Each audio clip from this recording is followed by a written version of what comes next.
नमस्कार, आप देख रहे हैं 9 भारत समाचार। नमस्कार, आप देख रहे हैं नव भारत समाचार। मैं हूं नेहा राठी। आइए देखते हैं आज की बड़ी खबर। करीमनगर जिला कांग्रेस कार्यालय टीपीसीसी महासचिव गजला कंथम ने कहा कि पिछली सरकार में घोर भ्रष्टाचार था। केसीआर अपनी बेटी कविता द्वारा प्रिंट मीडिया के सामने दिए गए उस बयान पर बात क्यों नहीं कर रहे हैं, जिसमें उन्होंने हरीश राव और संतोष राव पर भ्रष्टाचार में शामिल होने का आरोप लगाया था। केसीआर ही फार्म हाउस संस्कृति लेकर आए थे। केसीआर बताए कि उन्हें कितनी सैकड़ों एकड़ जमीन कैसे मिली।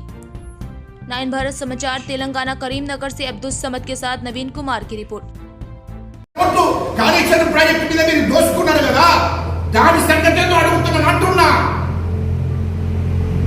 అది ప్రజల సొమ్ము, ప్రభుత్వం సొమ్ము కదా.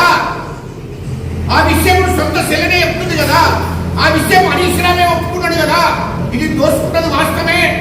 ఆనాడు మా మావ కేసీఆర్ను కేటీఆర్ ఇదంతా చేసింది, నాకు సంబంధం లేదని కమిషన్ ముందట విచారణలో ఒప్పుకున్నాడు కదా.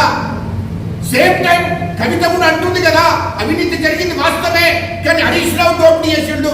ఆనాడు మంత్రిగా ఉన్నాడు, హరీష్ రావే దీన్ని దోసుకున్నాడని చెప్తుంది కదా.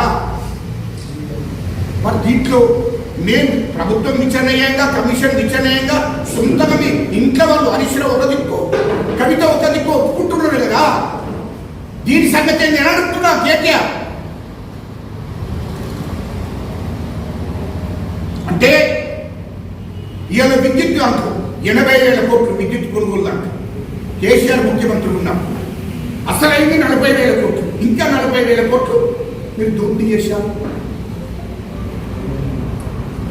వాడేమంటాడు కేటీఆర్, ఇవాళ కారేసింగ్లో దాని మీద విచారణ జరుగుతుంది. అది లొట్టపిసి కేసా, లొట్టపిసి కేసా. అరే నీకు అన్ని లొట్టపిసి కేసులు అంటే ఏంద్రపై నాకు అర్థం కాదే. మీరు మొత్తము కేసీఆర్ ముఖ్యమంత్రి ఉన్నప్పుడు అన్ని శాఖలలో అవినీతి చేశారు, దోపిడీ చేశారు.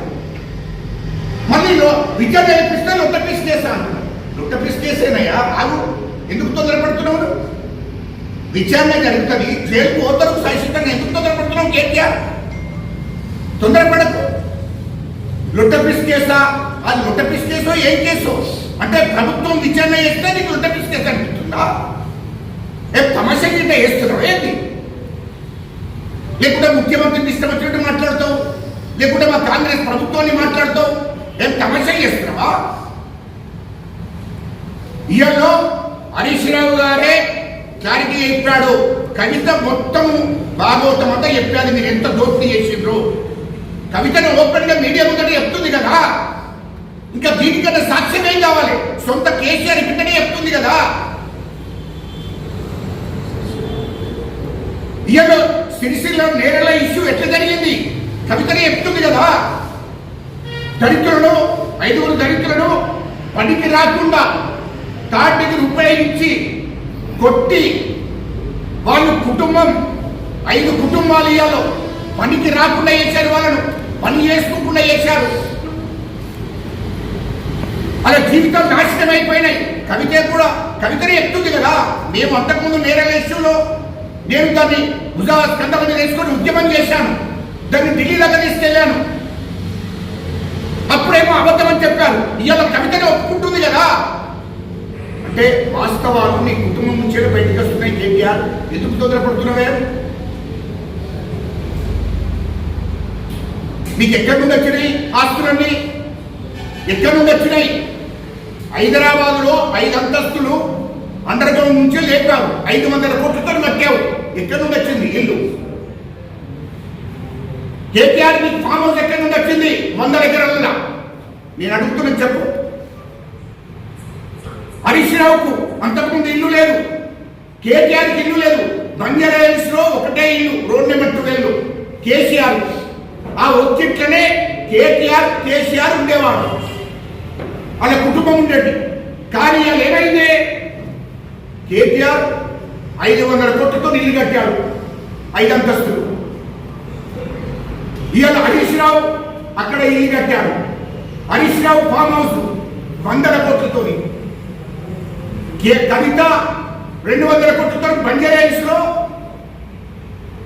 200 కోట్లతో ఇల్లు కట్టాలి, పక్కకుండా ఆఫీస్ కట్టాలి. ఇక్కడ నుండి వచ్చినాయి కానీ కేసీఆర్ కూడా 60 ఎకరాల్లో ఫామ్ హౌస్ 60 ఎకరాల్లో ఫామ్ హౌస్ పెట్టుకున్నాడు, అక్కడ వ్యవసాయం నడిపిస్తున్నాడని చెప్పాడు. ఇవాళ 600 ఎకరాలు ఆ ఫామ్ హౌస్ దగ్గర. ఎక్కడి నుండి వచ్చింది ఇదంతా? హరీష్ రావు మరి 100 ఎకరాల్లో ఫామ్ హౌస్ కట్టుకున్నాం, ఎక్కడి నుండి వచ్చింది ఇదంతా? ఇవాళ 100 కోట్లతో ఇల్లు కొన్నావు, ఎక్కడి నుండి వచ్చింది హైదరాబాద్లో?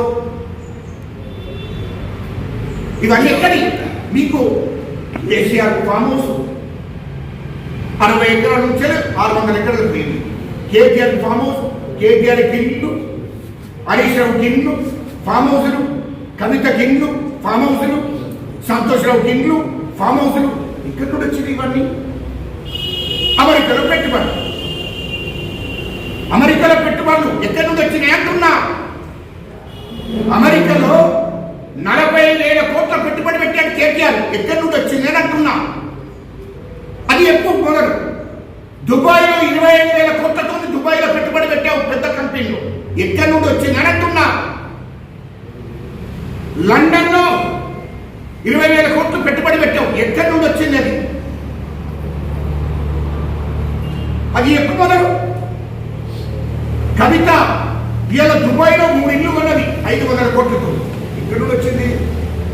ఆమె 20,000 కోట్లు పెట్టుబడి పెట్టింది దుబాయ్, ఎక్కడి నుండి వచ్చింది ఇదంతా?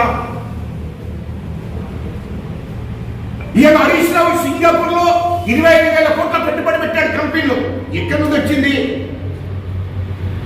అది ఎక్కువ ప్రజలకి మాకు ఇప్పుడన్నా ఇది తెలంగాణ ప్రజల సొమ్ము కదా, ఎక్కడి నుండి వచ్చింది అంటున్నా. ఇవాళ హరీష్ రావు సింగపూర్లో 25,000 కోట్లు పెట్టి అక్కడ వ్యాపారం చేస్తున్నాడు. ఇవాళ లండన్లో వ్యాపారం చేస్తున్నాడు హరీష్ రావు. కేటీఆర్ అమెరికాలో, దుబాయ్లో, లండన్లో వ్యాపారాలు చేస్తున్నాడు. కవిత దుబాయ్లో వ్యాపారం చేస్తుంది. ఇన్ని వేల కోట్లు మీకు ఎక్కడి నుండి వచ్చినాయని నేను అడుగుతున్నా. ఇవాళ కవిత పంచాయతీ ఇదంతా పంపకాల దగ్గర వచ్చింది. కేసీఆర్ ఇవాళ హైదరాబాద్ చుట్టూ 30,000 ఎకరాల భూమి, హైదరాబాద్ చుట్టూ 30,000 ఎకరాల భూమి, మీడియా మిత్రులను గుర్తుపెట్టుకోండి, హైదరాబాద్ చుట్టూ 30,000 ఎకరాల భూమి నిజాం వంశస్థులకు సంబంధించిన భూమి. దానికోసమే ధరలు తీసుకొచ్చాడు కేసీఆర్ ఆనాడు ముఖ్యమంత్రిగా. ఆ 30,000 ఎకరాల భూమి ఎవరిదే? నిజాం వంశస్థులకు సంబంధించిన భూమిని 30,000 ఎకరాల భూమి హైదరాబాద్ చుట్టూ కేసీఆర్ బినామీ, కేటీఆర్ బినామీ, హరీష్ రావు బినామీ, కవిత బినామీ, సంతోష్ రావు బినామీ. 30,000 ఎకరాల భూమి హైదరాబాద్ చుట్టూ ఎక్కడి నుండి వచ్చింది రవి? దానికోసం ధరని తీసుకొచ్చి దానిలో రికార్డు ఎక్కించుకొని మీ బినామీ పేర్ల మీద పెట్టుకున్నది వాస్తవం కాదా? ఇంత దోపిడీ చేయంగా మళ్ళీ మీరు మా కాంగ్రెస్ ప్రభుత్వాన్ని, మా ముఖ్యమంత్రి రేవంత్ రెడ్డి గారిని మాట్లాడే హక్కు మీకు ఎక్కడిదా?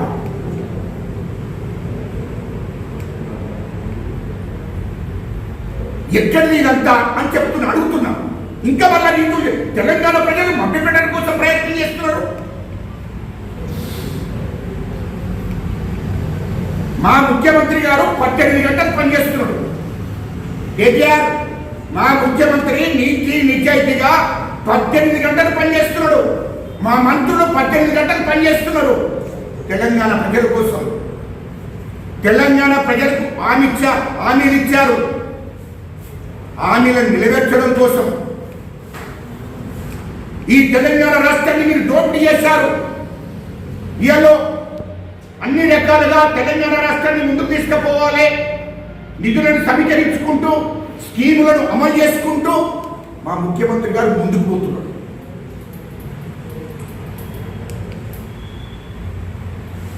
తెలంగాణ ప్రజల కోసం పోతున్నాడు. ఇది ప్రజా పరిపాలన. మా ముఖ్యమంత్రి